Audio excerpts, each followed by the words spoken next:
Hi everyone, this is Shilo here with a process video for you for Papertrey Ink. This is my first video with them, so I'm super excited to be here. I'm going to show you how to make this pretty yellow rose card. It's my birthday month, so I felt like a birthday card would be appropriate. So here's our finished card. And I'm just going to show you all the supplies that I've used here from Papertrey Ink. So this is such a treasure. We use the stamp and the die. We're going to use this Love to Layer Laced Ovals die. We're going to use some leaves from the Anemones. Oh, I butchered that. And then the Happy Everything stamp and die set. Okay, so to start off, I'm going to die cut out two of these roses. I found with the layered stamping, it's easier for me to do my die cut first. So I don't know if you're new to it, but I'm fairly new to it, and I just found this the easiest. So here I have a little bit of a template that I've used before. You just put your die cuts in there, and we're going to take our layered stamps and stamp the first layer. And you just got to line them up. So by doing the template, this is great because once you have this set up, you just take your die cut and put it back in that template if you wanted to do multiples. So you would just keep using the same template and you could get multiple roses without having to move your stamp. So that's kind of a cool little trick. I'm not sure where I picked that up, but somebody along the way had mentioned that and I thought it was a great idea. So we're just going to use our distress inks today for this project. Stamping that bright yellow to start off with, and we're going to do both the roses there in that, and then we're going to do our second layer in the scattered straw color. So it's a different tone of yellow. It might be considered a bit lighter, but because of the different tone, it does give some definition to the lines in the rose petals. So I really liked that look. I trialed it when I first did my original card and thought if I didn't like it, I could always stamp over with something darker, but I did end up liking the look. So, and what I did was I actually just stamped it out twice. So you'll see me do that here. I took one layer of ink and it was still a little bit light in color. So I just re-stamped it again, re-inked it and re-stamped it. And it was definitely a lot more definition in the color. So that worked out really well. Don't be afraid to try things. It's just paper. If I had to re-stamp everything, it would have been okay. So yes, and now we're going to do the leaves. Same process. The leaves actually don't have a layer, so that makes it even simpler, but you just want to line it up with the die cut there. And because of this lovely little setup, I can do both at the same time. So it just makes everything so quick and easy. And again, if I was doing multiples, I would just keep putting them in that template there and I would have tons of roses if I wanted. It's a great way to do this, actually. Like I say, I'm kind of new to the layered stamping and I have to tell you, I love it. It's such a nice, quick and easy way to get some beautiful results without having to color. And I do love coloring, but it is nice to have something different. And then here's my awful pizza box here. We're going to splatter these guys up with just some white paint. And I'm using just a little fan brush there to do that. The paint is watered down a little bit. And you can tell that I have used that box a lot. And this is just a top folding A2 card base that I made myself. And I'm going to just emboss a layer there. And that one is just 1/4 inch smaller than my A2 card base. And we've got this cute little pattern paper. This is old school, you guys, from my stash. I love being able to pull out all my old goodies and use them. It makes me so happy. And we're just going to sew around both of those edges. And here I am showing you that I went off with the power of editing and did that for you. And we're ready to attach that embossed piece to our card base. I did just add one little white photo corner to the top left there. If you follow me at all, you will see that I do use a lot of photo corners and a lot of embossing folders for that matter. I just wanted to add a touch of lace here at the bottom of that plaid, and I do use this precision glue gun to do that. I find it works amazing to attach my things like lace and whatnot. I used to use a wet glue that worked wonderfully, but you always had to wait for it to dry. So I've really loved switching over to the glue gun. And I do use it for quite a bit of stuff now, actually. You'll probably see me use it here again. Okay, we're just going to cut 2 of each of those leaves out in just white. You can see them off in the corner there. And then 1 of these lacy ovals.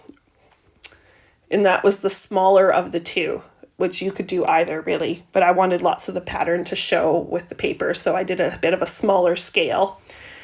Just popping it out there. I use a large, I don't know if it's a darning needle or what. It's 100 years old. I've had it forever. And it works great to pop out all my dies. It's probably not the proper tool, but it works wonderfully. Okay, we're just going to trim that lace off now that it's cooled. So that's just one of those silicone mats that we all had from forever ago for distress inking. And it works great for my hot glue. So the pattern piece, I'm going to attach it to my card base using some foam tape. I should probably have shares in foam tape because I do use a ton of it. And we're just kind of centering that piece. And now we're going to build our little cluster here with, oh, sorry, I am getting ahead of myself here. First, we're going to stamp out our sentiment. And same thing with the sentiment. So with this die, I found it, oh, there's a little cameo appearance from my kitty. Sorry about that. That's Glitch. She's having a little visit. But I found it the easiest, again, to do a die cut and then stamp my sentiment. So, of course, do it however works the best for you. But that was what I found the easiest, to get it perfectly aligned. When I did it the other way, it's just a little bit hard to see exactly where those lines were underneath the die, and I didn't get it as perfectly centered, but it still worked, but just it's definitely better if you do it the other way first. Okay, and I used archival ink just to get a bit of a crisper line on that stamp, although I think I need to re-ink it because it wasn't quite as crisp as I had wanted it, but that was the rationale behind using archival. I know a lot of people use VersaFine as well, which gives you that same kind of idea. Get a nice crisp line. And then we're just stamping out birthday as well. And just using that same scrap paper there because it's small, so I like using up all the little bits. And we're going to just die cut that birthday out with a little sentiment die. Anything from your stash, or you can even just trim it out if you wanted with your trimmer. Okay, so now I do have all my pieces assembled, and we are going to start making our cluster. And I'm just showing you that those little roses are all dry. So first I'm taking a thicker thread. This is I'm showing you there, it is a button thread. And then I'm also showing you the iridescent thread that I'm going to use as well in combination. So just showing you my technique here to make a nest, or that's what I call them, a thread nest. So I just wrap it around my 2 fingers and it kind of makes a perfect circle. And then I just pull it apart a little bit and it makes this little nest. And so, I'm fighting here a little bit with my thread. Sorry about that. But we're going to repeat that with this iridescent thread, and it just adds a little bit of shimmer and shine in there. It's not super noticeable in any of the video or photos, unfortunately, but in person, it definitely adds that shimmer and interest to the card. And it's exact same technique, just wrap it around my fingers into a circle and pull it apart, and it kind of makes a messy loop. And I'm just seeing if I've got enough of it pulled out there so that it shows behind my rose. So I'm taking the smaller of the 2 roses and just gluing that down again with my hot glue. It really works well for attaching that thread and keeping it in a nice flat bump nice flat glue spot instead of having a bump. And I just took that oval now and I'm building my cluster. Sorry about that. I've got a cat here who is getting into things. I only have 2 cats, but man, some days you'd think there's a whole bunch in here. Anyways, back on track here. So you can see that I'm just building this little cluster, adding all my foliage. Now I'm going to add some foam to that smaller rose because it's the last thing that's going to go on that cluster. And now that I know for sure that's where I want those leaves to go, we're just tacking them down here with the glue gun. And you could do this with your wet glue as well, of course, whatever works for you. I just tend to use my glue gun more and more as I've had it out. Okay, now we're going to attach this to the front, which will complete our little cluster. And I like building them off.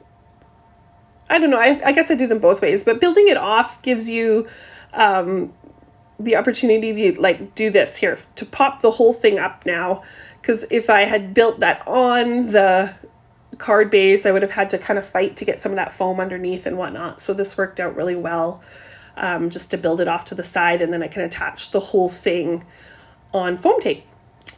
And just attaching that little lace bit that goes around the oval. And there we go. So I did just put that down kind of to the corner, so it's offside and down. And the reason why is because I really wanted to show off that plaid paper. I love patterns. I love being able to show off the pattern paper. So if I put that in the center, you would see less of it. But again, it would be your personal preference. If that was something that you liked better, you could certainly center it.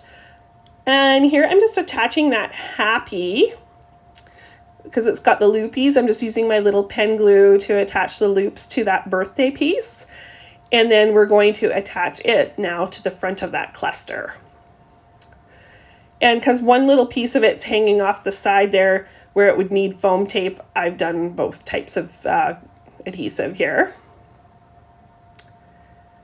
Just making sure it's straight. Okay, so there's our cluster and most of our cards.